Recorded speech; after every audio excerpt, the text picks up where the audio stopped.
Hi hello दोस्तों। मैं कमल sir अपने YouTube channel my home my study में आप सभी साथियों का स्वागत करता हूं। एसएससी जीडी और पटवारी के लिए कंप्लीट मैथ रिवीजन स्टार्ट किया है, जिसका टारगेट ओनली 30 दिन है। आज का हमारा लेक्चर तीसरे दिन का है।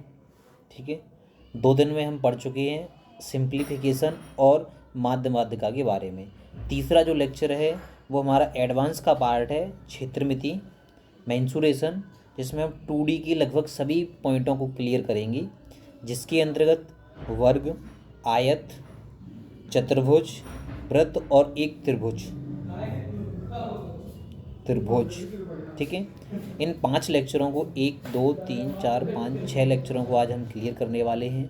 इसलिए आप हमारे YouTube channel my home my study को सब्सक्राइब, लाइक एंड शेयर करें, ज़्यादा से ज़्यादा लोगों तक पहुँचाएँ ताकि सभी छात्र इसका लाभ ले सकें। ठीक है, आज तीसरा दिन है। कंप्लीट 30 दिन में हम संपूर्ण मैथ का रिवीजन कर लेंगे। ठीक है, सबसे पहले हम लेते हैं वर्ग को। ठीक है, वर्ग क्या होता है उसके बारे में जानेंगे, उससे जुड़ी हुई बातों के बारे में जानेंगे। वर्ग की आकृति आपके सामने है। वर्ग एक ऐसी आकृति होती है जिसकी चारों भुजाएं बराबर होती हैं और प्रत्येक कॉर्नर पर 90 डिग्री का कोण बनता है। यहाँ पर प्रत्येक कॉर्नर पर 90 डिग्री का कोण बनता है। एक ऐसी आकृति या ऐसा चतुर्भुज जिसकी चारों भुजाएं कैसी हों, समान हों और साथ में कॉर्नर पर 90 डिग्री का कोण बने, उसको हम कहते हैं वर्ग। ठीक है, मान लो इसकी भुजा ए है, ए, ठीक, ए, इसकी भुजा मान ली हमने ए, तो वर्ग का जो क्षेत्रफल होगा, क्या क्षेत्रफल यानी एरिया, वो होगा भुजा का वर्ग यानी ए स्क्वायर। इसकी जो परिमाप होगी वो क्या होगी, परिमाप होगी आपकी 4a। ठीक है, इसमें एक विकर्ण डलता है, विकर्ण। तो विकर्ण क्या होता है, देखें, विकर्ण डलता है, उसको कहते हैं अपन इस कॉर्नर से इस यहाँ मिला देना, इसको कहते हैं विकर्ण। ठीक है, उसका विकर्ण क्या होगा, इसका विकर्ण होगा ए भुजा रूट 2। ठीक है, वर्ग से जुड़ी हुई हमें ये 3-4 बातें आना चाहिए। नंबर 1, क्षेत्रफल क्या होता है, भुजा का वर्ग। परिमाप क्या होती है, 4a। ठीक है, 4a। विकर्ण क्या होता है, ए रूट 2। जब आप यहाँ से यहाँ तक जाओगे और इसमें पाइथागोरस प्रमेय लगाओगे तो इसमें से आपको निकल के आएगा ए रूट 2। ठीक है, वर्ग से जुड़ी हुई ये बातें आपको आना चाहिए। दूसरे नंबर पर अपन लेते हैं क्या, आयत। तो आयत क्या होता है, आयत में आमने सामने की भुजाएं बराबर होती हैं। ठीक है, इस वाली भुजा के बराबर ये वाली भुजा होगी, इस वाली भुजा के बराबर ये वाली भुजा होगी। यानी एक ऐसी चतुर्भुज की आकृति जिसमें आमने सामने की भुजाएं बराबर हों, उसको अपन आयत या रेक्टेंगल कहते हैं। ठीक है, क्या कहते हैं, आयत या रेक्टेंगल कहते हैं। ठीक है, इसका जो क्षेत्रफल होता है, इसकी इस लंबाई को अपन दे देते हैं नाम L, इसकी चौड़ाई को नाम दे देते हैं अपन B। ठीक है, ए भी L होगा और ए भी B होगा। इसका जो क्षेत्रफल होता है, क्षेत्रफल वो क्या होता है, लंबाई गुणा चौड़ाई। ठीक है, आप लंबाई का और चौड़ाई का गुणा कर दोगे तो आपको आयत का क्षेत्रफल मिल जाएगा। इसकी जो परिमाप होती है, परिमाप, ठीक है, वो क्या होती है, 2 लंबाई प्लस चौड़ाई। ठीक है, ये इसकी परिमाप होती है। इसका जो विकर्ण होता है, विकर्ण, ठीक है, वो क्या होता है, वो होता है तुम्हारा ए, इस कॉर्नर से यहाँ तक, या हम गए यहाँ से यहाँ तक, इसको कहते हैं विकर्ण। वो होता है रूट के अंदर लंबाई का स्क्वायर प्लस चौड़ाई का स्क्वायर। ठीक है, लंबाई का स्क्वायर प्लस चौड़ाई का स्क्वायर। ए आयत के बारे में 3-4 बातें हैं। नंबर 1, आयत की में आमने सामने की भुजाएं बराबर होती हैं, आमने सामने की भुजाएं बराबर होती हैं। ठीक है, नंबर 2, आयत का क्षेत्रफल होता है लंबाई गुणा चौड़ाई। आयत की परिमाप क्या होती है, 2 लंबाई प्लस चौड़ाई। आयत का विकर्ण क्या होता है, आयत का विकर्ण रूट के अंदर लंबाई का स्क्वायर प्लस चौड़ाई का स्क्वायर। आयत से जुड़ी हुई ये 3 बातें आपको आना चाहिए। ठीक है, अब हम पढ़ते हैं वृत्त के बारे में।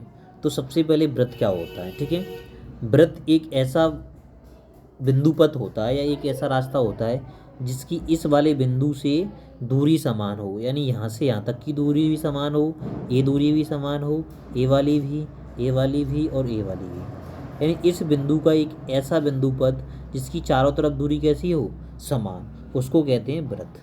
ठीक है, इस बिंदु से यहाँ तक की दूरी को क्या कहते हैं, वृत्त की त्रिज्या आर, इसको वृत्त का केंद्र कहते हैं। ठीक है, यहाँ से यहाँ तक त्रिज्या आर कहते हैं, इसको वृत्त का केंद्र कहते हैं। और ये पूरी वृत्त की, यानी यहाँ से स्टार्ट करते हुए ए, यहाँ से यहाँ तक एक पूरा चक्कर, इसको वृत्त की परिधि कहती हैं। तो हम जानते हैं, देखते हैं क्या क्या है इसके बारे में। वृत्त का क्षेत्रफल, क्षेत्रफल क्या होता है इसका, पाई आर स्क्वायर। ठीक है, जब भी आपको क्षेत्रफल निकालना हो तो पाई आर स्क्वायर में आर का मान रख देंगे, क्षेत्रफल निकल जाएगा। इसकी परिधि या परिमाप क्या होती है, इसकी जो परिधि होती है वो क्या होती है, परिधि वो होती है 2 पाई आर। ठीक है, क्या होती है, 2 पाई आर। ठीक है, इसका जो व्यास होता है, व्यास, इसी को वृत्त की सबसे बड़ी जीवा कहते हैं, वो होता है 2r। ठीक है, इसी को अपन क्या कहते हैं, सबसे बड़ी जीवा, सबसे बड़ी जीवा। ठीक है, वृत्त की सबसे बड़ी जीवा होती है। इस तरीके से वृत्त से जुड़ी हुई हमें 3-4 बातें आना चाहिए। कौन कौन सी वो बातें हैं हमारे बीच, वो हमें आना चाहिए अच्छी तरीके से। नंबर 1, वृत्त का क्षेत्रफल। ठीक है, वृत्त की परिधि, वृत्त का व्यास 2r होता है, ये बातें हमको आना चाहिए। ठीक है, सेम उसी तरीके आयत में भी ये बातें आना चाहिए हमें, ये वाली। ठीक है, क्या क्या होता है, विकर्ण क्या होता है, इसी तरीके से हम, और वर्ग में भी हमें ये तीनों बातें आना चाहिए, वर्ग के बारे में जो हमें आना चाहिए अच्छी तरीके से। ठीक है, अब हम क्या देखते हैं, इन तीनों में संबंध देखते हैं, वर्ग, आयत और वृत्त में। ठीक है, और इसके कुछ सवाल भी करते हैं। ठीक है, आगे भी बढ़ते हैं अपन, अब आगे बढ़ते हैं, देखें वर्ग और वृत्त में संबंध देखेंगे क्या क्या होता है। ठीक है, किस किस में, वर्ग और वृत्त में संबंध। ठीक है, लिख सकते हैं आप यहाँ पर वर्ग प्लस वृत्त। ठीक है, वर्ग प्लस वृत्त में संबंध।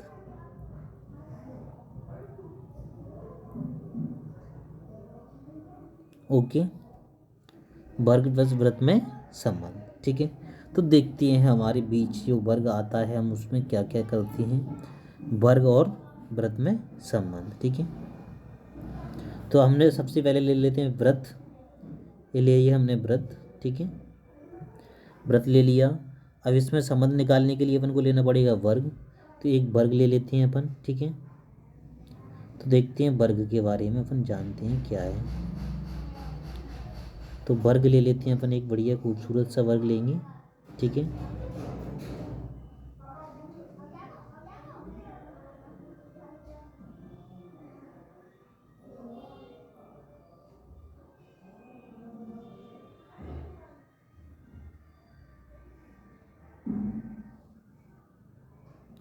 इस तरीके से अपन इसको ले सकते हैं। ठीक है, अभी ये सही नहीं आ रहा है, अपन इसको बनाते हैं। ठीक है, ओके,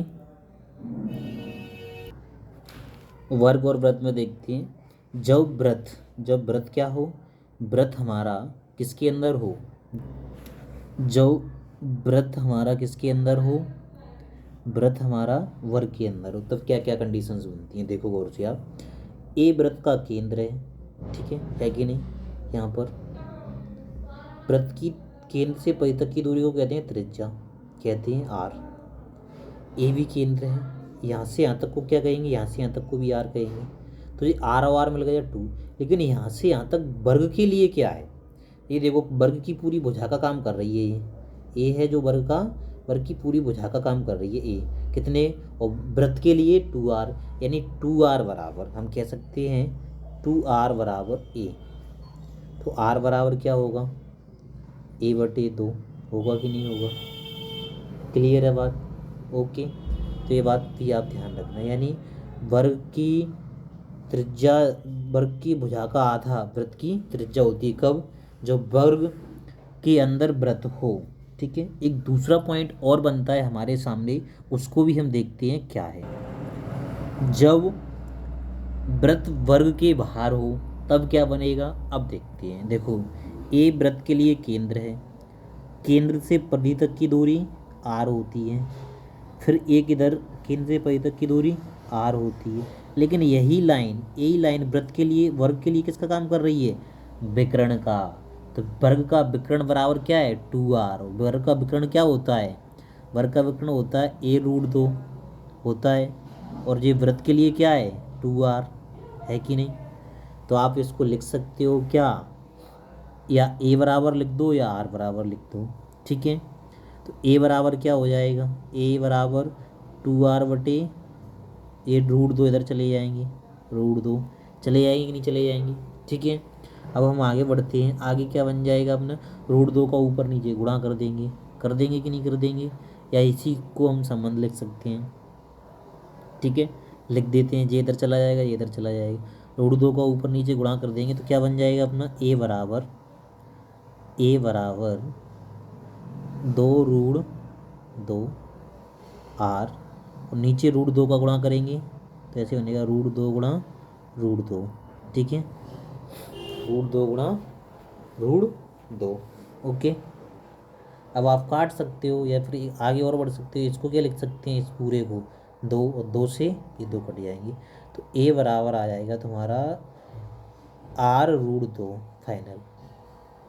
इसको याद रखना है, ठीक है। ये छोटी छोटी सी बातें हैं, इनको अच्छी तरह याद रखना है। अब आयत और वृत्त में संबंध देखते हैं, आयत और वृत्त में, ठीक है। तो देखो, जब वृत्त आयत के अंदर हो तो ऐसी आकृति बनेगी, ठीक है। अब हम देखते हैं कि ये वृत्त के लिए केंद्र है, ठीक है। केंद्र से परिधि तक की दूरी r होती है, क्लियर है बात। फिर केंद्र से परिधि तक की दूरी इधर भी r होती है। अब आप गौर से देखो, ये वाली जो भुजा है वो आयत के लिए किसका काम कर रही है? ये वाली आयत के लिए छोटी भुजा का काम कर रही है कि नहीं कर रही है?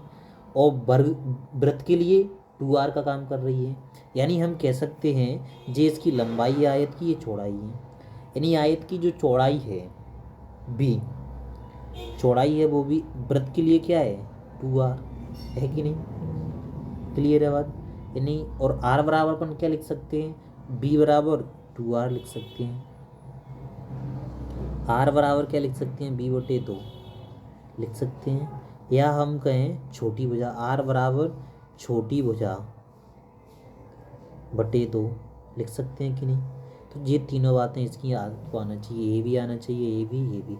यानी आपको आयत के अंदर वृत्त की त्रिज्या दी है तो उसका दोगुना कर देंगे तो आयत की चौड़ाई मिल जाएगी कि नहीं मिल जाएगी, ठीक है। होगी ये बातें आपको अच्छी तरह से आना चाहिए।